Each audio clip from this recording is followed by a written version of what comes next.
মোহাম্মদ আমিরুল ইসলাম সাহেব সাইদি সাহেব, আমি হযরতকে তার মূল্যবান তাকরীর পেশ করার জন্য অনুরোধ জানাচ্ছি।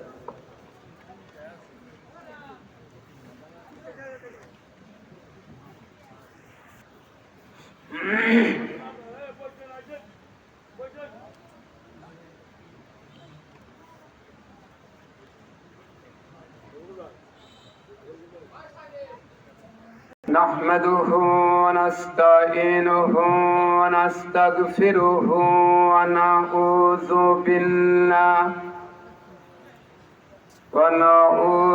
بالله من شرور أنفسنا ومن سيئات أعمالنا. من يهد الله فلا مضل له ومن يضلل فلا هادي له.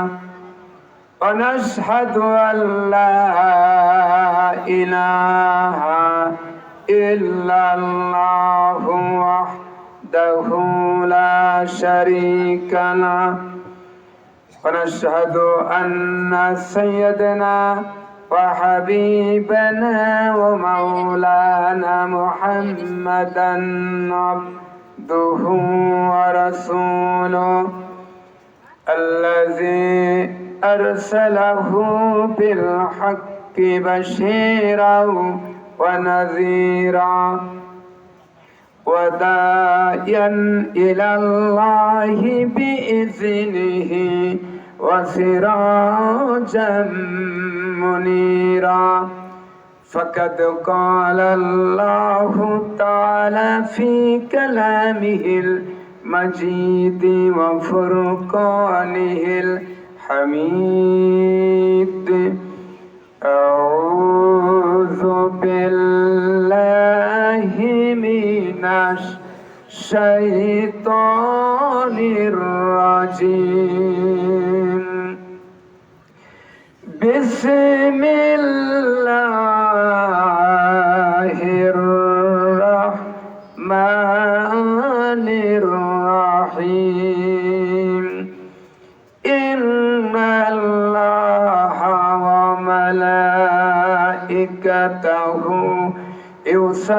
يصلون على النبي يا أيها الذين آمنوا صلوا عليه وسلموا تسليما. اللهم صل على سيدنا مولانا محمد وعلى آل سيدنا مولانا محمد. होना ये फुल तो बुलबुल का तरन्नुम भी न हो, चमन दहर में कलियों का तबस्सुम भी न हो. बलगल उला बिकमालिही कशफत दुजा बेजमालिही हसनत जमीओ खिसालिही सल्लु अलैहि वालिही. मोहतराम साहिबे सदर जनाब हजरत उलमा इकराम, সম্মানিত সুধী মণ্ডলী, উপস্থিত আমার দিনদার ইমানদার মুত্তাকিন ভাইরা, পর্দার আড়ালে সম্মানিতা মা ও বোনেরা, আসসালামু আলাইকুম ওয়া রাহমাতুল্লাহি ওয়া বারাকাতুহু। আমরা মহান আল্লাহ রাব্বুল আলামিনের দরবারে শুকরিয়া জ্ঞাপন করছি যে পরম করুণাময় মহান আল্লাহ তাআলা আমাদেরকে তামাই উত্তরপাড়া বাইতুন নূর জামে মসজিদ কমিটি কর্তৃক আয়োজিত ঐতিহাসিক তাফসীরুল কোরআনে কারিমের মাহফিলে আমাদেরকে আসার বসার, কোরআন হাদিস থেকে আলোচনা করা এবং শোনার জন্য তৌফিক দান করেছেন। সেই মহান আল্লাহ রাব্বুল আলামিনের দরবারে শত যুদ্ধ কণ্ঠে বিনয় অবনত চিত্তে শুকরিয়া জ্ঞাপন করছি। সকলেই পড়ে নেই আলহামদুলিল্লাহ। বন্ধুগণ, আল্লাহ রাব্বুল আলামিন এই পৃথিবী সৃষ্টি করেছেন, মানুষ সৃষ্টি করেছেন। মানুষদের কি করণীয় আল্লাহর প্রতি? আল্লাহ পাক বলছেন, ইয়া আইয়ুহান নাসু উবুদু রাব্বাকুমুল্লাযী খালাকাকুম ওয়াল্লাযীনা মিন ক্বাবলিকুম লাআল্লাকুম তাত্তাকুন। আনুগত্য করো, গোলামি করো তোমার সেই প্রভুর যিনি তোমাকে সৃষ্টি করেছে, তোমার পূর্বপুরুষদের সৃষ্টি করেছে, সেই আল্লাহর গোলামি করো। গোলামি করার মাঝেই বান্দার শান্তি, গোলামি না করার মাঝেই বান্দার অশান্তি। বিগত 16.5 বছর মানুষ গোলামি করেছে কার? শয়তানের। জোরে বলেন কার? শয়তানের। শয়তানের গোলামি হয়েছে বিগত 16.5 বছর। জোরে বলেন ঠিক কিনা? মাজার পূজা, ছবি পূজা, বাপদাদার পূজা নিয়েই ব্যস্ত ছিল। জোরে বলেন ঠিক কিনা? তারা চেয়েছিল মানুষের তৈরি করা মতবাদ প্রতিষ্ঠিত করার জন্য, ধর্মনিরপেক্ষ মতবাদ তারা কায়েম করতে চেয়েছিল। জোরে বলেন ঠিক কিনা? ধর্মনিরপেক্ষবাদের অনুসারী কোন নবী, কোন পয়গম্বর, কোন বুজুর্গ, কোন ওলি, কোন কোরআনে হাফেজ ছিলেন না। সব ছিলেন ধর্মের পক্ষে। জোরে বলেন ঠিক কিনা? মানুষের তৈরি করা যত মতবাদ সব কুফরি মতবাদ। জোরে বলেন কি মতবাদ? সমাজতন্ত্রের মতবাদ কিসের মতবাদ? কুফরি মতবাদ। জাতীয়তাবাদের মতবাদ কিসের মতবাদ? কুফরি মতবাদ। ধর্মনিরপেক্ষতাবাদের মতবাদ কিসের মতবাদ? মানুষের তৈরি করা যত মতবাদ সব কুফরি মতবাদ। কোন মুসলমানের বাচ্চা যার গায়ে মুসলমানের রক্ত আছে, আল্লাহর দেখানো, রসুলের দেখানো ইসলাম ছাড়া অন্য কোন আন্দোলন করতে পারে না। হারাম হারাম। মুসলমান আন্দোলন করবে ইসলামী আন্দোলন। জোরে বলেন ঠিক কিনা?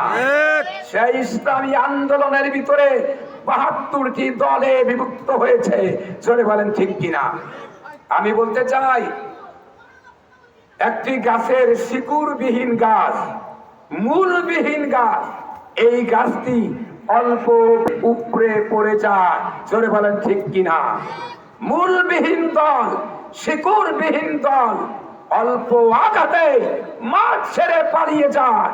তার প্রমাণ 1913 সালে না 2013 সালে 5ই মে শাপলা চত্বরে প্রমাণ করেছে তারা ইসলামকে রক্ষা করার নাম দিয়ে, হেফাজতের নাম দিয়ে নিজেরা নিজেদের রক্ষা করে পালিয়ে গিয়েছে। জোরে বলেন ঠিক কিনা? এরকম মনোবল নিয়ে ইসলামের কাজ করা যাবে না। ইসলামের কাজ কারা করতেছে? বাংলাদেশ জামাত ইসলামী।